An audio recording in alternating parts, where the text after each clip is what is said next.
Bien, esa era un poco la canción, que era Mi Pequeño Napoleón, un temón de Valentín y los Volcanes. Me encanta elegir temas de la Ciudad de La Plata porque la Ciudad de La Plata tiene temones que la gente no conoce, la gente que no es de La Plata, incluso platenses, que son temones, que podrían estar en la radio, que podrían estar en los streamings grandes de Blender, etcétera. Un saludo a toda la gente que se va sumando porque acabamos de mandar el mensaje de difusión para que todos se sumen y no se pierdan el programa.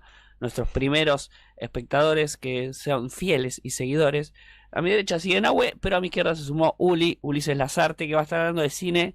¿Cómo estás, Uli? Todo bien, todo bien. ¿Ustedes cómo están? Bien, bien. ¿Estuviste viendo algo de cine que puedas así recomendar el último fin de semana, Sí, las últimas semanas? vi dos películas. No fueron recientes, pero las últimas que vi fueron Compañera Perfecta. ¿De? ¿Sabemos? Eh, ¿O así una sinopsis, algo? Trata básicamente de un grupo de amigos y amigas que van un fin de semana a la casa de un chabón a hacer sociales. Y resulta que la novia de uno de los protagonistas medio que no encaja en el grupo. Por diversos motivos que bueno, la tienen que ver. Está en Max. Qué fiaca cuando pasa eso. Y también vi una película que se llama Warfare, una película ¿De guerra? De guerra. Ajá. Es nueva, de hecho no estrenó acá en los cines. La guerra de Irak. Interesante. Hecha por... No recuerdo el nombre del director. El director Pero filmó... es yankee. Yankee. El director filmó la película Guerra Civil el año pasado. Mm, Le dieron mucha bola, pobre, pero bueno, es una buena película. bien. Y Warfare ya estará saliendo. No sé. No lo sé. ¿Y vos cómo la viste? Eh, Ya sabemos que u- existen uno- los uno- barcos, uno, piratas. uno tiene sus medios. Claro, Uno pero tiene en sus otros medios. lugares sí salió. Sí, sí, sí, sí, sí. Bueno. Sí. ¿Vos estuviste viendo alguna peli? No, este fin de semana no vi nada, la verdad. Esta semana. Bien. ¿Josema, viste algo? No, pero tengo que para un trabajo, tengo que ver el Club de la Pelea, Bien. hacer un teaser, una publicidad y un par de cosas más. Bueno, Tengo muchas que- cosas tiene que que hacer. ¿A qué facultad irá?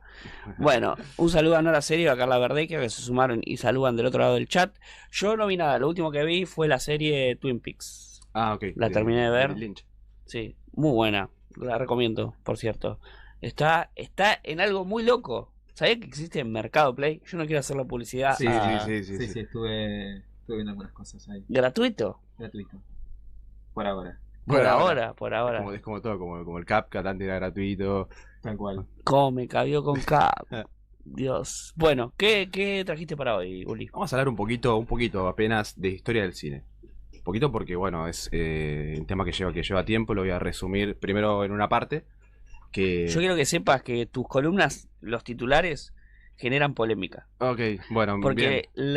hace 15 días cuando viniste dijiste plataforma versus cine. Sí. Y la gente dijo, ¿cómo plataforma versus cine? Y ahora dijiste la historia del cine. Y es como la historia del cine. Es muy grande. Es muy grande. La historia del cine que se sabe, porque hay otra historia del cine que no se sabe. Por ejemplo, la historia del cine feminista que es muy interesante. Que bueno, que no se cuenta. Columna aparte. Es una columna aparte, sí. Bien. Sí. Bien. Pero bueno, empecemos por la historia del cine pura y dura, como más o menos se sabe. La idea es eso, dividirlo por partes. La primera parte va a ser lo que es el precine Bien. hasta el cine primitivo. Bien. Me encanta que lo planteás como si fuesen etapas de los humanos. Es que sí, es un poco sí. Como el paleozoico. como el mesozoico, como el paleozoico. El precine. Es que claro, se divide por etapas históricamente. El precine se caracteriza básicamente son las herramientas o los avances científicos y tecnológicos. Duda pequeña. Sí. ¿Actualmente estamos en el cine posmo? Sí, o sea, si lo tenemos que categorizar, sí, no lo sé. Bien. Si lo tenemos que categorizar en algo, sí. El posmoderno. Seguramente sí. Posmodernismo del cine. Bueno, seguí, perdón, se me ocurrió brevemente. El precine nada, son esos avances tecnológicos, científicos, esas invenciones que de los que después el cine se nutre, ¿no? Es lo que marca un poco la base de lo que es el cine después. Que tenemos, bueno, varios. Yo rescato tres o dos, tres, acá tengo los nombres porque yo no me los acuerdo. Tenemos el kinetoscopio de Thomas Edison. Edison, bueno, un inventor muy conocido. El de la luz. Sí, exactamente. Que bueno, también se dedicó a investigar, ¿no? Sobre cómo de alguna forma se puede representar la fotografía en movimiento. Un poco lo que habíamos hablado en la primera columna. Una locura. Sí, sí. Año 1891. Los debates de la gente de antes. Qué bien, qué suerte que estuvieron. Donde que estuvieran. Y yo, acá, Nosotros acá hablando de ellos. hablando de ellos. Hablando de ellos. Nada, el kinetoscopio era una especie de máquina, un coso medio raro, medio grande así, que se nutría de una bobina, que eso vos ponías los fotogramas pegados, la bobina giraba y nada, le daba la sensación de movimiento. Lo que el tipo vio el mercado ahí, porque esas máquinas se alimentaban con monedas, entonces la gente iba, ponía monedas, miraba así, eran 30 segundos de una mina bailando o de unos boxeadores peleando, y era una cosa como re loca para esa época. ¿Qué letoscopio? Kinetoscopio. Kinetoscopio. Kinetoscopio. Año 1891. Bien. Fue uno de los primeros, las primeras fundaciones antes del cinematógrafo de los hermanos Lumière, que eso ya es cine primitivo. Y tenemos otro también que se llama el praxinoscopio. Praxinoscopio. Que lo interesante de praxinoscopio es que se hizo un cortometraje muy lindo que se llama Pauvre Pierrot en francés. Pará, escribilo, Josema, para la gente. Es pobre Pierrot en español, o sea, pero bien. quería hacerme un poco el canchero. Traduzcan pobre. Buena pronunciación. ¿Habrá Acá, quedado como un chicos, canchero? No sé, por eso. Digan en comentarios ahí. De en el chat. Emile Reynaud es el director. Que básicamente este sistema es como una especie de. Seguramente lo habrán visto, una especie de lámpara que es grande, que tiene un proyector que lo que hace eso es girar. Entonces tiene dibujos pintados y eso gira y le da sensación de movimiento. Nada, muy bueno. loco. Yo no lo vi. Muy loco, ¿no? Después, bueno, es nada, una especie de lámpara. O sea, después lo vamos a buscar, no sé. Es bastante como famoso. Acá hay un buen francés, Más o A menos. ver, algunas palabras. repita. La película se llama Pauvre Pierrot, Bien. del director Emile Reynaud. ¿Tenés algo más en francés? No, solamente eso. Solamente eso. por ahora es no, bonjour, ça va. No. Je m'appelle. Je m'appelle, merci. Ok. Pero no, hasta ahí, solamente hasta ahí. Bien. Suficiente. Suficiente no me pidas más, es solamente para No, para muy cancherear, bien. nada más. Suficiente. Voy perdido. Bueno, eso es el precine un poco, esos inventos, ¿no? Esos inventos que derivan luego, en 1895, los hermanos Lumière inventan el cinematógrafo. El cinematógrafo no solamente que podía registrar imagen, sino que también podía proyectar esa imagen, que es muy interesante. Lo que pasa con los hermanos Lumière, que es una de sus primeras películas, fue Los obreros saliendo de la fábrica y El tren llegando a la estación. Tengo duda. ¿Tenemos video de eso? Sí, hay. Bien. ¿Para ir pasando ahora o lo paso? Sí, no, sí, si lo quieren pasando ahora. Bien. Lo que sucede con estas películas o cortometrajes que hacían los hermanos Lumière es que los tipos filmaban una realidad. Los tipos ponían la cámara y filmaban. No. Pero eso ya era la primera cámara. O sea, veníamos hablando de Sí, aparatos, Sí, eso ya, la primera cámara que podía registrar un video. fue el cinematógrafo de los hermanos Lumière, Bien. el año 1895. Los demás artefactos no podían de alguna forma u otra registrar imagen. Simplemente reproducían los fotogramas y le daban movimiento. Claro. Esto sí puede reproducir imagen. Ponían la cámara y filmaban alguna situación. Exactamente. Hasta donde les daba la posibilidad del cinematógrafo, ellos filmaban. No tenían como una noción de, bueno, estamos filmando porque no había lenguaje. El Claro. cine imperativo no hay lenguaje cinematográfico. Es que ya el lenguaje era la propia herramienta. Es que sí, o sea, no había, en realidad los tipos también un poco estaban como incursionando en Claro. esto. Entonces como que estaban experimentando y viendo para dónde los derivaba.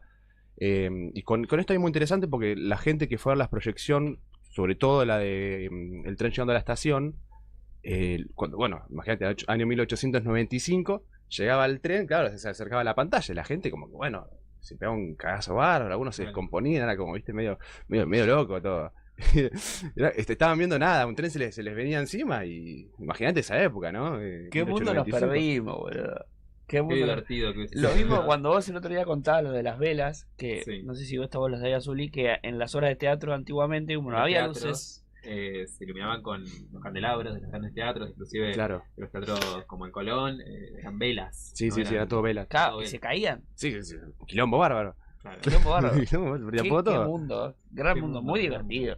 O sea, muy divertido verla ahora en el momento. Muy peligroso todo también. Sí, Sí. vas a ver una peli y te morís, un ataque al corazón porque viene un tren. O viene un tren, claro, sí, es que bueno, pasaba eso. Parece posta una exageración todo, pero pasaba. Interesante esto es que, bueno, no había, bueno, como estamos viendo, no había lenguaje, no había montaje tampoco. Eran simplemente planos o escenas que estaban filmadas, tomadas de la realidad y nada más, no había una planificación. Claro. Y bueno, y por ahí podemos decir que los hermanos Lumière fueron los primeros documentalistas también.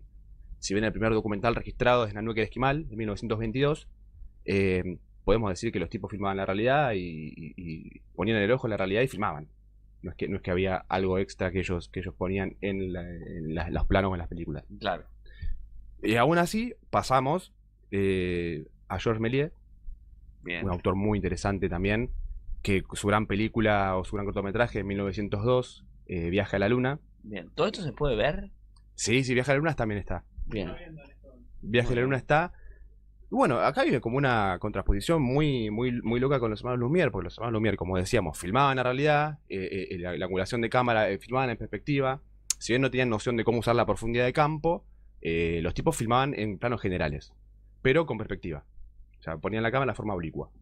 Méliès, como era un tipo que venía del teatro, el tipo era actor de teatro, también era zapatero, hacía de todo el tipo. Bueno, él dijo, quiero hacer esto que hacen los hermanos Lumière, pero lo quiero hacer como una estética teatral. Entonces el tipo los planos los componía totalmente chatos. Claro. Sin profundidad, como el teatro. Y los elementos y los personajes. Parece que Nahue no está de acuerdo. Plano y chato. Eso No, es no, todo. no, pero... La filmación, no. Claro, en términos, sí. En términos plásticos. No, tal cual. Sí, Además, sí, sí. postdata, muy aburrido ver teatro en tele. ¿Vieron? Y no es lo mismo. No es lo mismo para nada. Es mirable, para mí no se puede ver. Es que sí, para eso está el teatro y Claro. para eso vas. Claro, cual. Hace poco fui al teatro, ya que estamos. ¿Qué fui a ver? Fui a la obra del jefe del jefe, Federico Delía y Diego Peretti. Ah, me dijiste Sí, el otro día. está no buena. la fui a ver, bueno. Está buena, sí, recomiendo. Ya que estamos, recomiendo teatro. Muy Y bien. hace mucho no iba. Sí, vale. y- Acá lo único que no se puede hablar de fútbol, porque ya hay muchos canales. que Sí, hablan de fútbol. no. Ya es Entonces, demasiado. Si no podemos hablar de fútbol, no, pero de Ya teatro, es vale. demasiado. ¿Estás de acuerdo? Estoy totalmente de acuerdo porque el fútbol yo... Lo interesante de Méliès es que el tipo veía al cine como un espectáculo. Que la gente vaya a ver un espectáculo. A diferencia de los hermanos Lumière, un poco también para si nos traemos de vuelta al cine moderno, al cine postmoderno, esta disputa, este dualismo entre, bueno, cine de autor y cine industrial, cine mainstream, cine industrial. El cine como espectáculo o el cine como una reflexión de mundo. Méliès veía el cine como un espectáculo y de hecho fue el primero en traer el montaje al cine. Nos Pero- arruinó la vida. Sí, pero no lo sabía él. No sabía que era el montaje. O sea, no había un lenguaje todavía. Había montaje por una cuestión de que había una sucesión de planos. Claro. Pero cada plano se autoabastecía independientemente. No es que había una narración. Sí había narración, pero no había un raccord, no había un seguimiento de los cortes. Claro. El raccord es la continuidad en cine. No es que había raccord, sino que había montaje en cada plano que se iba autoabasteciendo y eso, bueno, te genera todo el cortometraje. Claro. Y lo interesante es eso. El tipo también inventó un poco las sobreimpresiones, los fundidos. Le dio como cierto carácter de magia, teatralidad y espectáculo a lo que él proyectaba. ¿Cómo era la obra? O sea, la película. Viaje a la Luna. Viaja a la luna. Bueno, ¿ves? Ahí se ve claramente la composición del plano. Sí, es como firmar un escenario. Exactamente. Es que el tipo, Claro. este tipo filmaba en el teatro, dentro del teatro. Ah, tal cual. Él filmaba dentro del teatro y después todos los efectos especiales los hacía en el momento. Después sobreimprimía arriba del fotograma.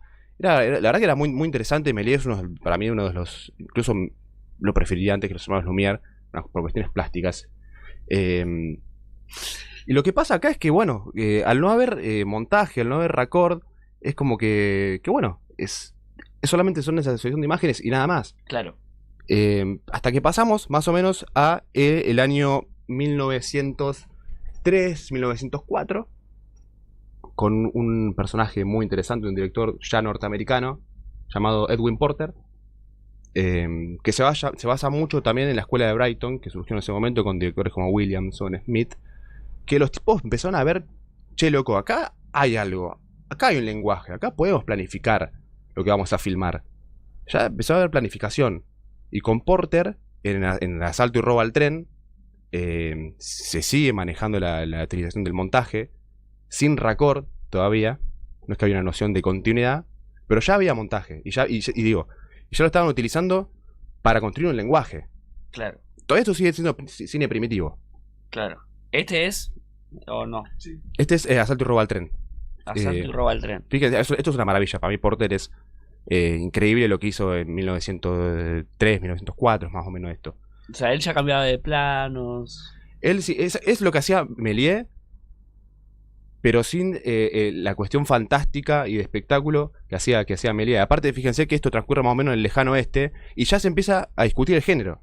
Como que Porter, de alguna forma u otra, empieza a discutir la cuestión del género cinematográfico. Eso sería un western. Este cortometraje es un western. Aparte, no sé si en esta escena, pero hay una que pasa que un bombero entra a un edificio, se ve el plano desde afuera, corta, y el bombero, se ve el bombero, el plano desde adentro. Entonces eso era como, ¡guau! ¡Qué carajo, loco! Claro. Y está la intención de narración, de narrativa, de contar una historia. Sí, es lo que decía un poco, lo copió de la escuela de Brighton, que es esto: construir un lenguaje, construir una narración a través del lenguaje. Que bueno, un poco más o menos lo hizo acá el señor Porter. Que es muy, bueno. Muy interesante, pero bueno, por ahí ves algunos planos y no hay continuidad. O sea, capaz un personaje aparece de determinada forma que en el plano anterior no estaba. Bueno, chicos, no se pongan exigentes. Hasta el día de hoy pasa, chicos. Hasta el día de hoy pasa. Hasta el día de hoy pasa. Él, hace 15 días, agredió físicamente a un cineasta famoso por no tener continuidad. Sí, ya sé de quién hablamos. Bien, ¿querés decirlo públicamente? No, yo hablé de un ejemplo muy particular de por qué, digo, a mí Nolan no me gusta como director. Ah, claro, está bien, porque sí, tiene justamente ese defecto. A ver, lo respeto, lo recontra, respeto. A ver, ¿me parece un buen director? Sí, no sé. A mí particularmente no es alguien que vi sus películas, me gustan algunas más que otras. Pero bueno, la escena de, te decía yo el otro día, que está Batman con el guasón, y tipo, el chabón te corta el eje como si nada, ¿viste? Y se pierde toda la sensación de continuidad espacial y temporal. Bien. Pero yo lo banco, pero eso no quita que son peliculones. Claro, eso no quita que son peliculones, pero bueno, Ulises tiene ahí su detalle, su crítica al respecto. Algunas más que otras son peliculones. A mí la que de él me gusta mucho Dunkirk, que para muchos no es la mejor. Dunkirk, la Segunda Guerra Mundial. Bien. Y bueno, el cine primitivo termina un poco con Porter, porque el cine primitivo es eso, la cuestión de, bueno, grabemos, no hay montaje o no hay noción de montaje, porque después aparece Méliès con este montaje sin ritmo y sin raccord, solamente para emplazar los planos. Y Porter un poco que agarra eso y dice, bueno, acá hay algo. Y ese algo se deriva en el año 1915, con quien es el que ya pasamos. Ahí se rompe un poco la barrera del cine primitivo y pasamos ya a lo que se conoce en historia, el modelo de representación institucional. ¿Por qué es así? Bueno, pues ya se institucionaliza la mirada cinematográfica. Ya hay un lenguaje. Con Griffith, David Barr Griffith, que es el director norteamericano, que es el padre del cine moderno. Es el padre del lenguaje narrativo, es el padre del lenguaje cinematográfico. Con alguna peli en particular. La película más famosa de él y una de las más conocidas de la historia del cine es El nacimiento de una nación. El nacimiento de una nación. 1915. Los yankees son yankees. No, y aparte ahora te cuento de qué trata la película y te cae de culo. Lo que pasa acá es, bueno, todo lo que viene trabajando Lumière, Méliès y Porter, Griffith agarra y le da, bueno, lo institucionaliza. Dice, bueno, acá esto es un lenguaje cinematográfico narrativo. El tipo lo que hace ahora es montaje con raccord, montaje orgánico. El montaje orgánico en cine, que un poco lo trae Griffith, es que no te das cuenta que hay cortes. Claro. Ese es el montaje orgánico. La película fluye, en cambio con Méliès o incluso con Porter, y la película no fluye tanto. No hay tanta continuidad y no hay tanto ritmo. En cambio Griffith le da ritmo ahora a la película. Estira los tiempos, a las temporalidades las va manejando como él quiere para darle esa sensación al espectador de que está mirando una historia. Parte de esa película dura 3 horas y es blanco y negro, muda. Te comes un garrón. Te comes un garrón total. Pará, yo tengo duda. Sí. Duda boluda. Chaplin. Sí. Que puede ser las primeras películas así, pegadas, famosas. Sí, Chaplin ya es cine moderno. Ya cine moderno después de esto. Sí, ¿Qué año llega más o menos? Y Chaplin más o menos hasta 1940-50, te diría. Bien. Eh, Nada. A veces me pasa eso, que escucho gente que yo siento que es histórica y como que para mí me la cuentan como historia, en mi mente las asocio al 1200. Ya sé que no tiene sentido, pero como algo lejano. Y tipo, mi abuela convivió con Chaplin. Mirá vos, la Claro, Rumi de, claro. de Chaplin. Claro. ¿Entendés? Sí, claro. Sí, Le hacía sí. de comer. Claro. Y a mí nadie me cuenta eso. Sí, yo a veces tengo la misma sensación. Cuando comparo épocas, digo, mira, mientras estaba O pasando la esto- historia argentina. Claro, ¿No te pasa? también. Tipo San Martín. Un guachín, ¿no? Que hace 500 años y bueno, me quedo lejos. No, sí, somos naciones muy nuevas. Sí. El rey de España es el bisnieto del que vino y nos hizo pupó. Claro. Porque es de sangre, de cargo hereditario. Sigue siendo el mismo, nieto o bisnieto, pero digo, re loco. Sí. Como que- ¿Cómo pasa? Claro, ¿cómo no, puede pero ser? está bien, está bien. Igual está bien lo que sí, dices. sí, yo ya a veces me voy a pensar esto y digo, me pongo a pensar más del lado de estos tipos, ¿qué onda? ¿Existieron?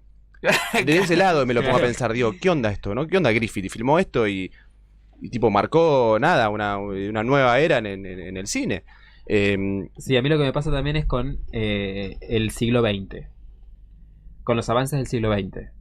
Digo, ¿qué onda el siglo XX? ¿Qué pasó? ¿Qué pasó en el siglo ¿Qué XX? pasó? Porque hubieron avances tecnológicos, sucedieron muchísimas cosas en el siglo XX. Todo.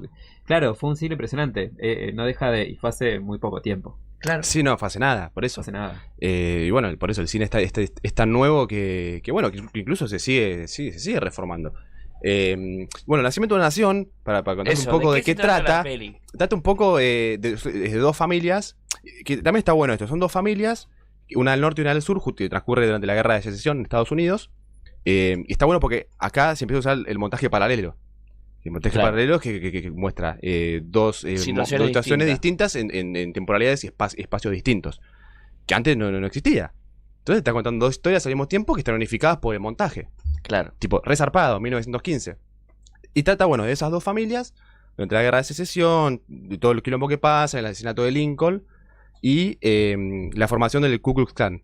Uy, El tipo estaba a favor del Ku Klux Klan. De hecho, él lo representa como una entidad mítica, revolucionaria, que vino a terminar con las pudredumbres en Estados Unidos y todo lo que pasaba. Chico.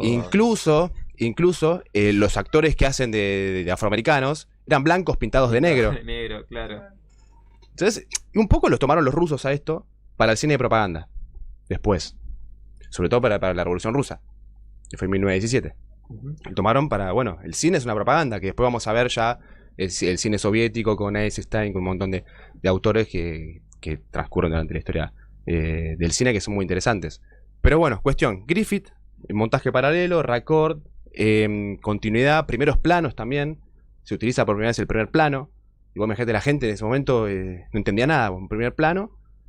Claro, los tipos se asustaban, realmente se asustaban. Se asustaban con un primer plano, ¿entendés?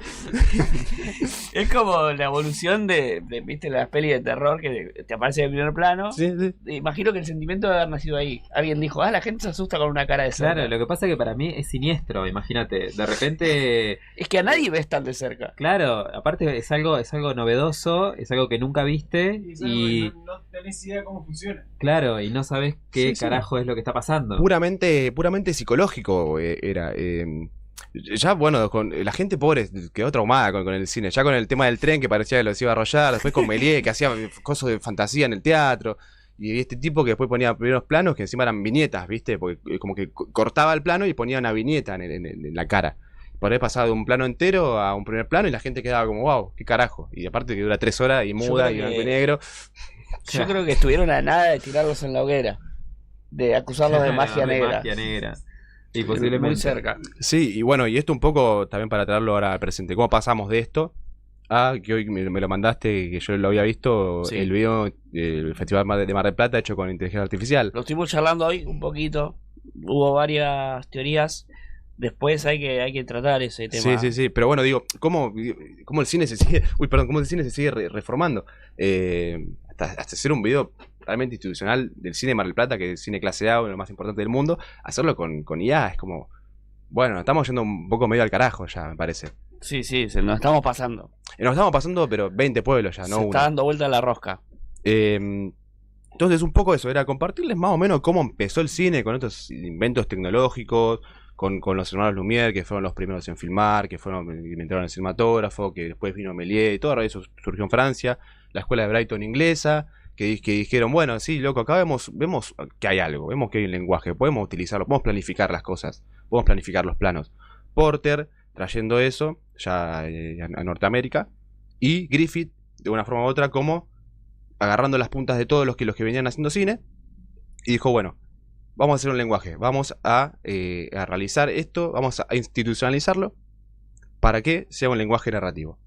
Bien. Que un poco lo que hablamos en la primera columna, que el cine es un lenguaje narrativo gracias un poco a Griffith, básicamente. Uli, tengo una pregunta, porque también surgió en relación a esto de la IA y de la posibilidad de hacer cortos o películas con esa tecnología.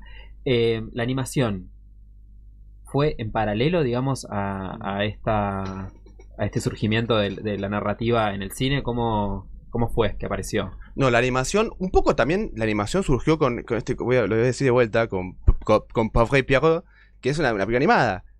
Claro. Son dibujos. Un poco la animación surgió de eso. Sí, de hecho la primera película animada es argentina. Claro, sí, sabía. 1900, no me acuerdo bien. Sí. Sí, principio, sí, siglo XX. ¿Nombre de tamaña premiación? No me acuerdo. No, yo tampoco me lo voy a acordar, pero es bastante... A ver si nos famoso ayuda. caso. Sí. A ver si nos ayuda la IA. Le voy a preguntar a ChatGPT. No me acuerdo el nombre de la película, pero sí, la primera película animada es argentina. ¿Puede ser? El Apóstol, sí, el Apóstol. Sí. Quirino Cristiani. Sí. 1917. Sí, la animación sí, que igual la animación también es como otra pata del cine también. No te digo que es un mundo distinto, pero se nutre de distintas cosas. Incluso también los tiempos son distintos de la animación, las formas de hacer animación es distinta. Yo no soy un sabión de la animación, pero ya surgió desde ese primer corto. Claro. Ya estaba ahí la animación. Lo pregunto en relación con esto de que una cosa no necesariamente fagocita a la otra.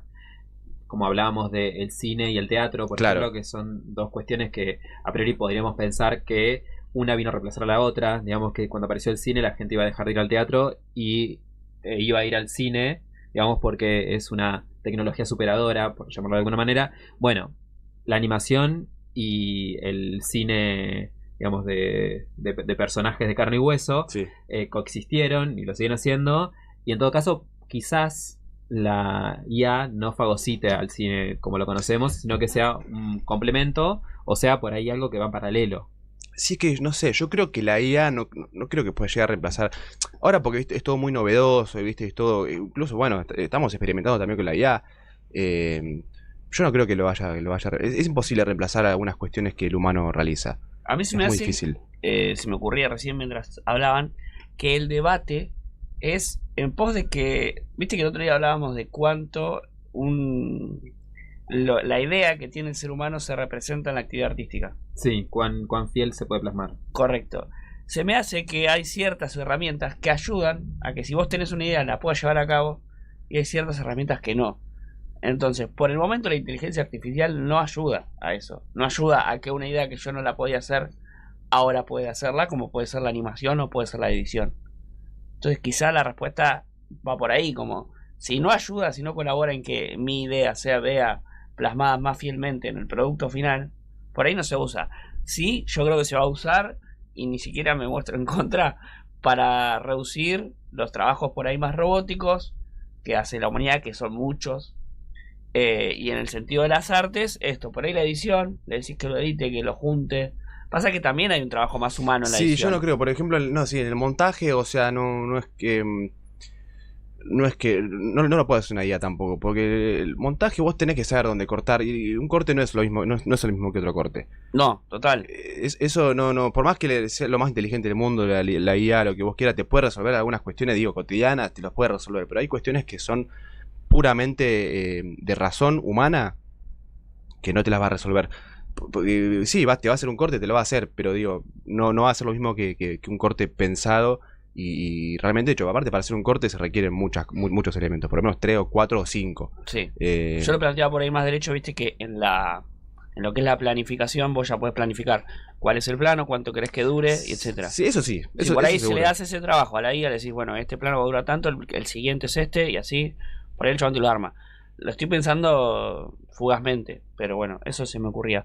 Bueno, no sé si tenés algo más, Uli. No, por ahora no. La idea era traer esto, hacerlo en una sola parte, porque bueno, es largo y la idea es hacerlo en 2 partes más, seguramente, que vamos, no sé, vamos a tocar allá vanguardias, expresionismo alemán, después tenemos, bueno, cine soviético, un poco lo nombré, y tenemos también la Nouvelle Vague y neorrealismo italiano. La famosa Nouvelle Vague y neorrealismo italiano, que también es muy interesante. Bien, eso es todo. Entonces, a mí me parece muy interesante y me gusta mucho el cine soviético, todo ese tipo de cuestiones cine históricas que van tan de la mano, como todas las artes, se podría decir que van de la mano, y las expresiones, cómo las expresiones se expresan justamente, cómo las artes se expresan según el proceso político que atraviese. ¿Sí? Está muy bien, según el contexto. Vamos ahora a escuchar a